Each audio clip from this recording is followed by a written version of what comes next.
بسم اللہ الرحمن الرحیم۔ آپ کا میزبان حکیم عطا الرحمن صدیقی ایک نئی ویڈیو کے ساتھ حاضر خدمت ہے۔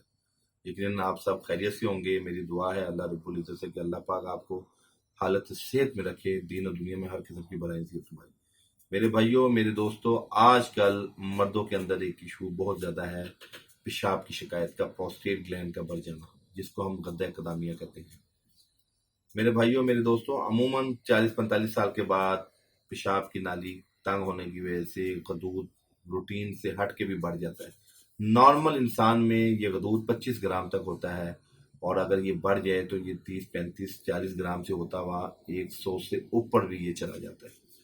اور سم ٹائم اس میں دیکھنا پڑتا ہے کہ غدود بڑھنے کے ساتھ ساتھ کہیں آپ کے اندر کوئی ٹاکسن تو نہیں پھیل رہا، تو اس صورت میں آپ لوگ پی ایس اے ٹیسٹ کرواتے ہیں۔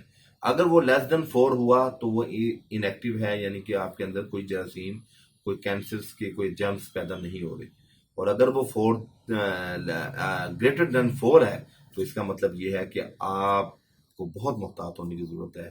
تو میرے بھائیوں، میرے دوستوں، پیشاب کے حوالے سے میں یہ عرض کروں کہ ہم لوگ پبلک واش روم اکثر یوز کر لیتے ہیں، تو اس کا طریقہ کار یہ ہے کہ مجبوری کی حالت میں جب بھی آپ کوئی پبلک واش روم یوز کریں، آپ وہاں پر ایک لوٹا پانی بہا دیں، تاکہ آپ سے پہلے جو شخص گیا ہے، خدا نخواستہ اس کو اگر یو ٹی آئی کی انفیکشن ہے تو وہ آپ کے لیے بیماری کا باعث بن سکتا ہے۔ تو یہ میرے اپنے تمام بھائیوں دوستوں سے یہ التماس ہے، جب بھی پبلک واش روم یوز کریں یا گھر کا واش روم بھی یوز کریں، بعض اوقات گھر میں بھی کئی مہمان آئے ہوتے ہیں اور کسی کو نہیں معلوم ہوتا کہ وہ کس بیماری میں مبتلا ہے، لہذا اس لیے ضروری ہے کہ جب بھی آپ واش روم یوز کریں سب سے پہلے ایک لوٹا پانی بہا دیں، تاکہ اس کے ضرر رساں پہلو ختم ہو جائیں اور آپ کو انفیکشن کا خدشہ دور ہو جائے۔ اس کے علاوہ میں آپ کو یہ بتاتا چلوں کہ پیشاب روکنے کی عادات اکثر لوگوں میں پائی جاتی ہیں، کہ گاڑی چلا رہے ہیں، چلو کوئی نہیں، اگلے کلومیٹر پہ، اگلے پیٹرول پمپ پہ ہم جا کے روک لیں گے۔ تو میرے بھائیوں، میرے دوستوں، چاہے آپ گاڑی چلا رہے ہیں، چاہے آپ کلاس لے رہے ہیں، چاہے آپ کتنا ہی ضروری کام کمپیوٹر پہ بیٹھے ہوئے ہیں، چاہے آپ کوئی مووی دیکھ رہے ہیں، تو میرے بھائی کبھی بھی اس کا رسک نہیں لینا کہ آپ اپنے پیشاب کو روک سکیں۔ جب آپ کو پیشاب کی حاجت ہوئی ہے، فی الفور آپ جا کے پہلے پیشاب کریں، آپ اس کے بعد آپ جو ہے اپنا دوسرا کوئی کام کریں، چونکہ پیشاب روکنے سے یہ بیماریاں پیدا ہوتی ہیں، اور سم ٹائم یوریتھرا میں انفیکشن بھی ہو جاتی ہے، اور کئی بار آپ کے کرسٹل آکزلیٹ چھوٹے چھوٹے جو ذرات ہیں ریت کے، کینکریشن جس کو ہم کہتے ہیں، وہ پیدا ہوتے ہیں، اور جب آپ پیشاب روکتے ہیں تو وہاں ڈپوزٹ ہونا شروع ہو جاتے ہیں، اور وہاں ڈپوزٹ ہو کے ایک بڑی پتھر کی شکل بھی اختیار کر لیتے ہیں۔ تو میں صرف اپنے ناظرین کو یہ بتانا چاہتا ہوں کہ یو ٹی آئی کی انفیکشن جتنی حساس جگہ مثانہ ہے، یہاں بہت جلدی جو ہے نا انفیکشن کا خدشہ ہوتا ہے۔ تو یہ چھوٹی چھوٹی باتیں بتانے کا مقصد یہ ہے کہ لوگوں میں شعور اجاگر ہو کہ ہم اپنی لائف سٹائل کو چینج کریں۔ اور اس میں آپ کو یہ بتاتا چلوں کہ پیشاب کے حوالے سے الحمدللہ کچھ ایسی چیزیں ہیں جو آپ گھر بیٹھ کے بھی ٹھیک ہو سکتے ہیں۔ اس میں کرین بیری، یہ ایک پھل ہوتا ہے، اس کے ساشے بھی ملتے ہیں، یہ آپ صبح شام ایک ساشے پانی میں ملا کے پی سکتے ہیں۔ اس کے علاوہ کدو کے جو بیج ہیں، کدو کے بیج 1 چمچ صبح 1 چمچ شام کھائیں۔ یہ پی ایس اے اگر آپ کا زیادہ بھی ہو گیا ہے، جو کینسر کی طرف لے کے جا رہا ہے، الحمدللہ اس میں بھی یہ شفا کن افادیت رکھتے ہیں۔ اور کدو کے بیج پروسٹیٹ گلینڈز کو بھی نارمل کرتے ہیں، چونکہ ان کی اینٹی انفلیمیٹری افادیت ہے، یہ ورم اور سوج کو بھی اتارتے ہیں، اور یہ آپ کے غدود کو نارمل کنڈیشن میں لے کے آتے ہیں۔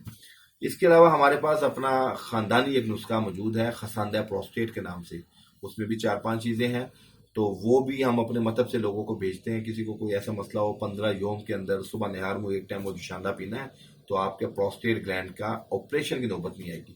ہمارے ہاں یہ اکثر دیکھا جا رہا ہے کہ لوگ ذرا سا پروسٹیٹ گلینڈ بڑھتا ہے، علامت آتی ہے، تو وہ آپریشن کی طرف چلے جاتے ہیں۔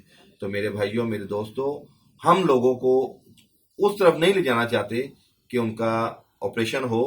اللہ کے حکم سے اگر آپ یہ چھوٹی چھوٹی ٹپس پہ عمل کر لیں تو آپ اس نوبت تک نہیں آ سکتے۔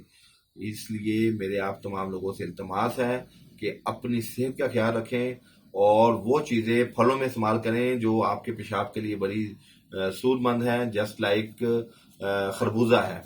یہ وہ پھل ہے جو آپ کے جسم کے، آپ کے گردوں کے نظام کو تقویت دیتا ہے۔ آپ کا جن لوگوں کا پیشاب پراپر کھل کے نہیں آتا، یعنی وہ محسوس کرتے ہیں کہ پیشاب کرنے جاتے ہیں لیکن اس جتنا محسوس ہوتا ہے اتنا آتا نہیں، تو وہ ضعف گردہ کی وجہ سے ہوتا ہے. سم ٹائم آپ کی باڈی میں البومن لیول باڈی میں یورین میں خارج ہو رہا ہوتا ہے, اور تو اس کے علاوہ آپ کا یورک ایسڈ سم ٹائم بڑھ جاتا ہے, وہ بھی آپ کے گردوں کے فیل کی وجہ سے ہوتا ہے. تو میرے بھائیوں, خربوزے کا استعمال, تربوز کا استعمال, اور اس کے علاوہ جو کا جو دلیا ہے صبح میں ناشتے میں اگر آپ لیں گے, وہ پیشاب کے لیے بھی بڑا اعلیٰ چیز ہے, جزو وزن بھی بنتا ہے, وہ آپ کے جسم کو تقویت بھی دیتا ہے اور دل کو بھی طاقت دیتا ہے, اور حدیث سے بھی ثابت ہے اس کی افادیت.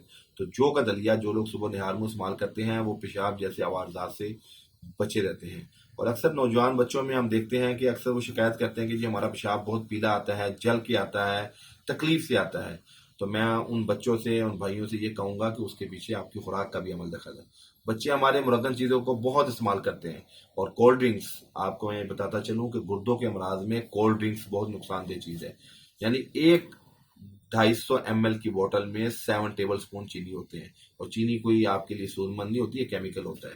یا شکر ہو یا گڑ ہو تو وہ آپ کے لیے فائدہ مند ہے. جو چینی سے بنی ہوئی چیزیں ہیں وہ آپ کے اندر کئی قسم کے نقص پیدا کرتی ہیں, کولیسٹرول بھی زیادہ کرتی ہیں, ٹرائیگلیسرائڈ بھی بڑھا دیتی ہیں. تو میں ان بچوں سے یہ کہوں گا جو بہت زیادہ بوتلیں پیتے ہیں تو یہ کوئی اچھی چیز نہیں. آپ اس کی جگہ اگر آپ نے مشروب بھی پینا ہے تو ہربل میڈیسن میں, ہربل کے اندر, نیچرل کے اندر شربت بزوری ہے ہمارا, وہ آپ استعمال کریں. اس کی اجزاء بھی سیف سائڈ ہے, اس کے اندر کوئی نقصان کا پہلو نہیں. اگر آپ نے مشروب بھی پینا ہے تو شربت سندل پئیں, جو آپ کے دل کو بھی طاقت دے, آپ کی پیشاب کی جلن کو بھی ٹھیک کرے. اور نوجوان بچوں میں اکثر ان اور کئی مسائل جو ہیں وہ پرائیویسی والے مسائل بن جاتے ہیں. تو الحمدللہ یہ شربت سندل اور شربت بزوری اس میں بھی فائدہ دیتا ہے. اس کے علاوہ ہم آپ کو یہ بھی بتاتا چلیں کہ کچھ لوگ ایسے بھی ہیں جو ہمارے پاس نہیں آ سکتے, دور رہتے ہیں, دوسرے شہر میں رہتے ہیں. اگر ان کو پیشاب کی شکایت ہو جائے تو اس صورت میں ہمارا ایک سیرپ ہے کرشی انڈسٹریز کا, کرشی دواخانے کا, اس کا نام ہے یوروسینال. وہ آپ 1 چمچ پانی میں گھول کے صبح شام پئیں. یورک ایسڈ کے پیشنٹ, پیشاب جن کو کم آتا ہے, رک رک کے آتا ہے, یا جن کے مثانے میں سویلنگ ہے, سوجن ہے, جس کی وجہ سے ان کے پین رہتی ہے لوئر ایبڈومن میں, تو ان کے لیے وہ سیرپ بہت اعلیٰ چیز ہے. تو بس میں آپ سے آج اتنا ہی بتاؤں گا کہ آپ اپنی صحت کا خیال رکھیں. آپ اگر صحت مند ہوں گے تو معاشرہ صحت مند ہوگا, معاشرہ صحت مند ہوگا تو یہ نظام اسلام جو ہمارا یہ بھرپور طریقے سے کام کرے گا. بہت شکریہ. اپنے میزبان کو اجازت دیں, انشاءاللہ نیکسٹ ویڈیو کے ساتھ حاضر ہوں گے. آپ کا میزبان حکیم عطا الرحمن صدیقی.